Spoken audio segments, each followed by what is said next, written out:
আপনারা যেখান থেকে দেশ রূপান্তরের সঙ্গে যুক্ত রয়েছেন সবাইকে স্বাগত। আমরা আপনাদেরকে দেখানোর চেষ্টা করছি শাহবাগ এলাকা থেকে জাতীয় নাগরিক পার্টির যে বিক্ষোভ কর্মসূচির ডাক দিয়েছেন আক্তার হোসেনের উপরে নিউ ইয়র্কে যে অতর্কিত হামলার ঘটনা ঘটেছে এবং সেই ঘটনাকে কেন্দ্র করেই জাতীয় নাগরিক পার্টি আজকে দুপুর 2:30টার সময় একটি জরুরি সংবাদ সম্মেলন ডেকেছেন এবং সেখানে যদিও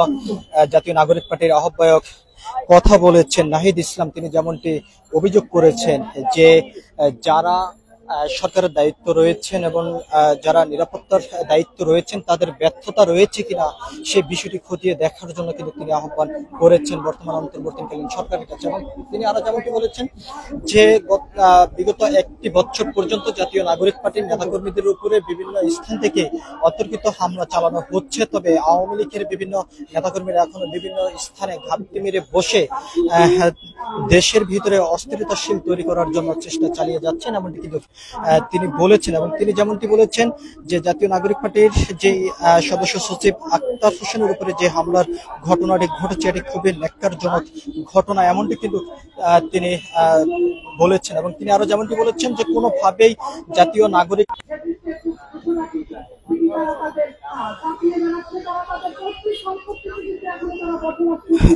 যদিও সেখান থেকে তীব্র নিন্দা প্রতিবাদ জানিয়েছেন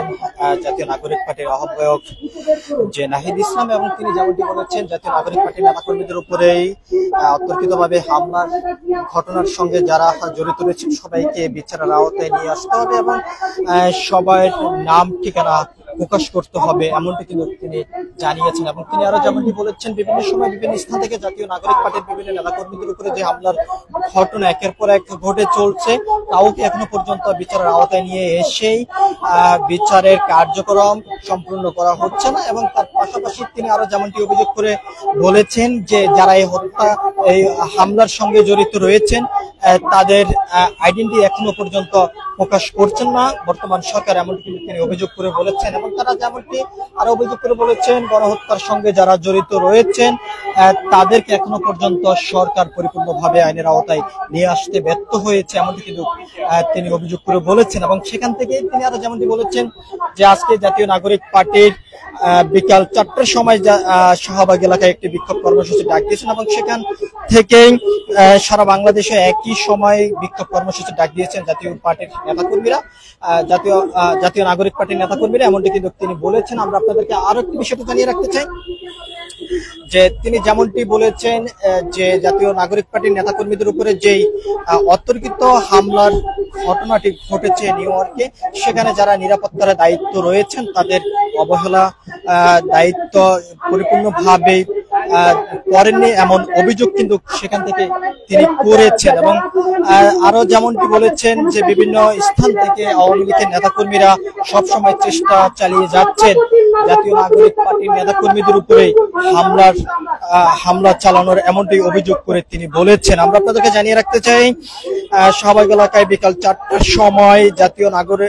জাতীয় নাগরিক পার্টির এই বিক্ষোভ কর্মসূচির ডাক দেওয়ার পরে পরবর্তীতে সময় পরিবর্তন করে বিকাল 5টার সময় বিক্ষোভ কর্মসূচির ডাক দিয়েছেন এমনটি কিন্তু জানানো হয়েছে। আমরা দেখানোর চেষ্টা করছি আপনাদেরকে যে জাতীয় নাগরিক পার্টির নেতাকর্মীরা কিন্তু এখানে বক্তব্য দিচ্ছেন এবং আক্তার হোসেনের উপরে যে হামলার ঘটনাটি ঘটেছে সেই হামলার তীব্র নিন্দা প্রতিবাদ জানাচ্ছেন এবং যারা এই হামলার সঙ্গে জড়িত রয়েছেন সবাইকে বিচারের আওতায় নিয়ে আসতে হবে সেই দাবি এখান থেকে নেতাকর্মীরা করে যাচ্ছেন। এবং তারা এখান থেকে যেমনটি বলছেন এখান থেকেই তারা তীব্র নিন্দা প্রতিবাদ শুধু নয় এবং রাজপথে তারা সবসময় সোচ্চার অবস্থায় থাকবেন এই বাংলাদেশের সার্বভৌমত্ব রক্ষা করার জন্য জাতীয় নাগরিক পার্টি সবসময় ভূমিকা রাখবেন এমনটি কিন্তু এখান থেকে নেতাকর্মীরা বক্তব্য দিয়ে বলে যাচ্ছেন। আমরা আপনাদেরকে সেই চিত্রটি সরাসরি দেখানোর চেষ্টা করছি দেশ রূপান্তরের মাধ্যমে।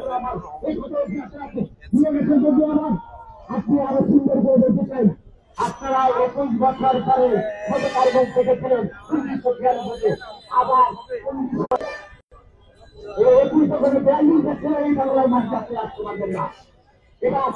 দর্শক আপনারা যেখান থেকে দেশ রূপান্তরের সঙ্গে যুক্ত রয়েছেন সবাইকে স্বাগত। আমরা আপনাদেরকে জানিয়ে রাখতে চাই নিউ ইয়র্কে জাতীয় নাগরিক পার্টির যেই সদস্য সচিব রয়েছেন আক্তার হোসেন, তার উপরে যে অতর্কিত হামলার ঘটনা ঘটেছে এবং তার উপরে যে ডিপ নিক্ষেপ করা হয়েছে তার তীব্র নিন্দা প্রতিবাদ জানিয়ে জাতীয় নাগরিক পার্টির ঢাকা মহানগরের যে সংগঠনটি রয়েছে সেটি কিন্তু একটি বিক্ষোভ কর্মসূচির ডাক দিয়েছেন এবং সেই কর্মসূচিটি বিকাল 4টার সময় জাতীয় জাদুঘরের সামনেই ডাক দিল, তবে পরবর্তীতে সময় পরিবর্তন করে বিকাল 5টার সময় সেটি ডাক দিয়েছেন এবং সেই ডাকেই ঢাকা মহানগরের বিভিন্ন স্থান থেকে জাতীয় নাগরিক পার্টির নেতাকর্মীরা এসে অবস্থান করেছেন এবং এখান থেকে তারা বক্তব্য দিয়ে যাচ্ছেন এবং তারা তীব্র নিন্দা প্রতিবাদ জানিয়ে যারা এই হামলার সঙ্গে জড়িত রয়েছেন সবাইকে বিচারের আওতায় নিয়ে এসে বিচার করতে হবে সে দাবি এখান থেকে জাতীয় নাগরিক পার্টির নেতাকর্মীরা করে যাচ্ছেন। আমরা আপনাদেরকে আরেকটি বিষয়টা জানিয়ে রাখতে চাই, সরকারের গাফিলতি রয়েছে এমনটি কিন্তু এখান থেকে তারা অভিযোগ করে যাচ্ছেন এবং এই হামলার সঙ্গে যারা জড়িত রয়েছে সবাইকে দ্রুত আইনের আওতায় নিয়ে আসতে হবে সেই আহ্বান এখান থেকে জাতীয় নাগরিক পার্টির নেতাকর্মীরা করে যাচ্ছেন। তো সবকিছু মিলিয়ে এই ছিল এখনকার মতন জাতীয় নাগরিক পার্টির যে ঢাকা মহানগরের যে বিক্ষোভ কর্মসূচি সেখান থেকে আমার কাছে এখনকার মতন সর্বশেষ।